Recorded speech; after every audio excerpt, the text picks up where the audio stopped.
वाणी श्री हजूर स्वामी महाराज जी की। सत्संग के बचन। खोजत रही पिया पंथ, मरम कोई नेक न गाया। रैन दिवस बेचैन तरसते जन्म बिताया।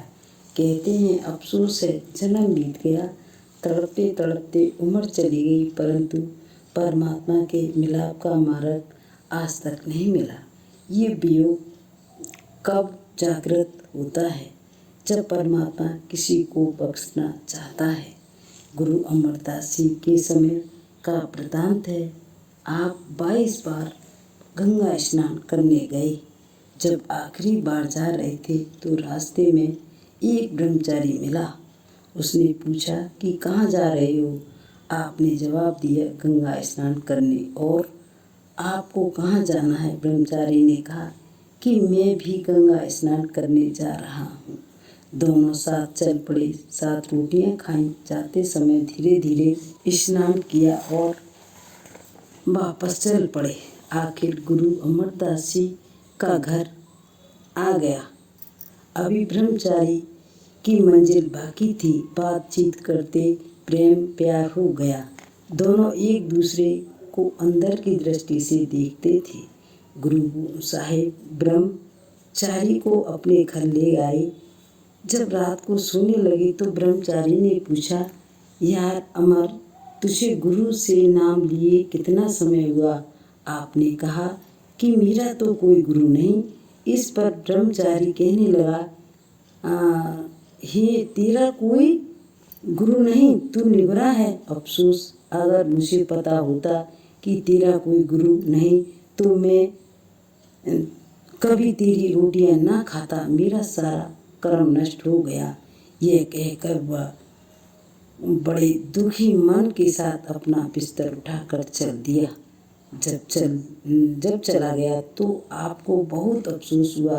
अब दिल में सोचने लगे कि 72 वर्ष की उम्र हो गई, अभी तक कोई गुरु नहीं मिला। ऐसा गंगा माई एक गुरु मिला दे, अब तो तू गुरु मिला दे। हे मालिक, कोई गुरु मिला।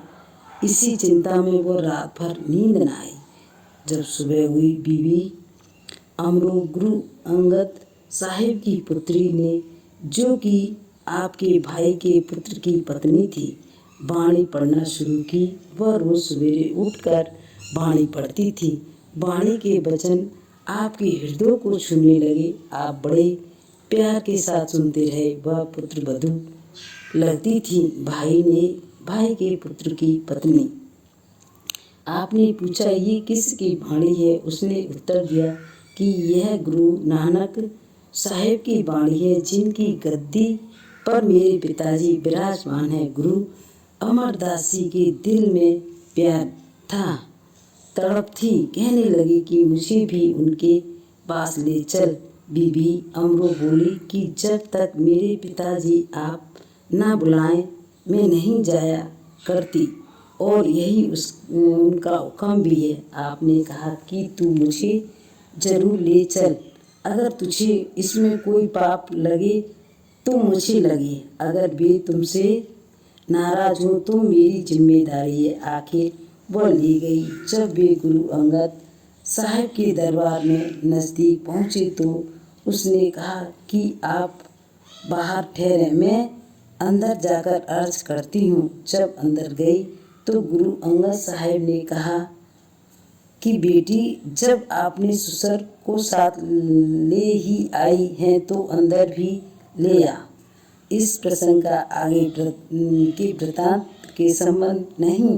गुरु अंगद साहिब ने किस प्रकार गुरु अमरदास जी को भरपूर किया और अपना रूप ही बना लिया, बल्कि इस बात से संबंधित है कि जिनको मनुष्य जन्म पाकर कोई गुरु मिल गया, उनका जन्म सफल हो गया। इसके विपरीत उन लोगों पर अफसोस है कि दुनिया के धंधे करते उनकी उम्र बीत गई, परंतु अभी तक रास्ता नहीं मिला। करता रहा पुकार, दाद को कहीं न पाया। भीख भिखारी जत गुरु, सब भ्रम में माय। कहते हैं कि कई समाजों में गए, साधु महात्माओं से मिले, पर धैर्य पूरा न हुआ, क्योंकि जितने भेष में महजम हैं, जितने साधु हैं, सब माया के जाल में फंसे हुए हैं। अब कहते हैं कि करें तो क्या करें, शब्द बिना खाली फिरें, शब्द धोखा खाया, अब मिल गई पूरे सतगुरु उन भेद सुनाया। कहते हैं कि बड़े भाग से पूरे सतगुरु मिले, उन्होंने 5 शब्द का भेद दिया। जब भेद को समझकर कमाई की तो आत्मा खंड ब्रह्मांडों पर चली गई, मालिक से मिली। सो अब ये पता लगा कि सारी दुनिया आँखों से नीचे बाहर बैठी हुई है, सभी नाम से खाली बैठे हैं। कोई तीर्थों में जाता है, कोई मंदिरों में, कोई जप करता है, कोई पत्थर पूजता है, तो कोई पुण्य करता है, तो कोई दान करता है, कोई कुछ करता है तो कोई कुछ। ये सभी बाहर बैठे हैं, अंदर नहीं गए। सूरत सार लखवाए की फिर गगन चढ़ाए, गगन मंडल में पहुंचकर अनहद बजवाया।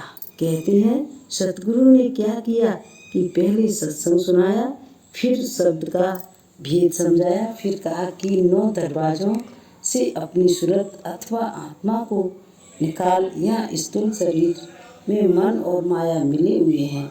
जब 9 दरवाजे छोड़कर आत्मा तुरीय पद में आई तो शब्द का पल्ला पकड़ा और अमृत बरस रहा है। आत्मा ने अमृत दिया। अब वह धुन आत्मा को ब्रह्म के देश से होती हुई पार ब्रह्म के देश में ली गई। पार ब्रह्म का देश माया से रहित है। यहाँ 6 चक्रों या मृत्यु लोक में ब्रह्म गुप्त है और माया प्रकट है। जब हम सहस्त्र कमल में जाएंगे, वहाँ ब्रह्म प्रकट है और माया गुप्त है। जब पार ब्रह्म में जाएंगे तो माया ही नहीं बल्कि चेतन ही चेतन शक्ति है। वह नाम है जिसे अगर आधा घंटा भी सुन ले तो जन्म मरण समाप्त हो जाए। अब कहते हैं कि सतगुरु ने ये हमें ऊपर जाकर दिखाया है। जपी तपी मोनी बकी जत जोग चलाया, ये मार कोई ना कहे दुर्बल दर्शाया।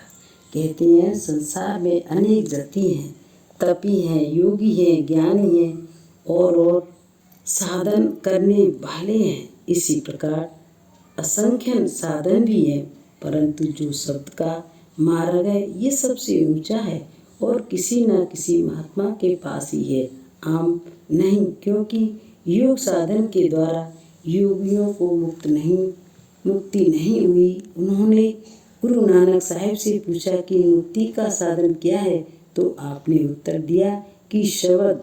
जब इसका स्पष्टीकरण चाहा तो गुरु साहिब ने फरमाया, जैसे जल माही कमल निर्मल लू मुरगाई न साणे, सूरत शब्द भव सागर तरिए नानक नाम बखाणे। जिस प्रकार मुर्गी जल में रहती है, खाती है, पीती है, परंतु जब उड़ती है तो सूखे परों के साथ उसे पानी गीला नहीं करता। जिस प्रकार कमल कीचड़ और पानी में रहता है, जब पानी चढ़ जाए तो उसका डंठल लंबा हो जाता है, घट जाए तो नीचा हो जाता है। वह हर समय हर अवस्था में पानी की सतह में रहता है और हमेशा सूखा का सूखा रहता है। इसी प्रकार मनुष्य दुनिया में बाल बच्चों में परिवार में रह रहे और नाम जपें, जब मृत्यु आए तो आडोल अपने घर को चल पड़े। धन्य सत और सतगुरु जिन सार सुझाया, मन मत जग में फैलिया, गुरुमत नहीं आया। सतगुरु बंत बिरले कोई जिन शब्द कमाया, राधा स्वामी भेद दे सब जीव चिताया। कि संसार में मन मत बहुत फैला हुआ है और संतों के मार्ग में कोई बिरला ही लगता है। कहते हैं कोई बिरले ऊंचे कर्मे वाले अर्थात श्रेष्ठ भाग्य वाले हैं, जिनको सतगुरु ने भेद प्रदान कर दिया और उन्होंने कमाई करके अपना जन्म मरण समाप्त कर लिया। बोलिए सतगुरुदेव महाराज की जय।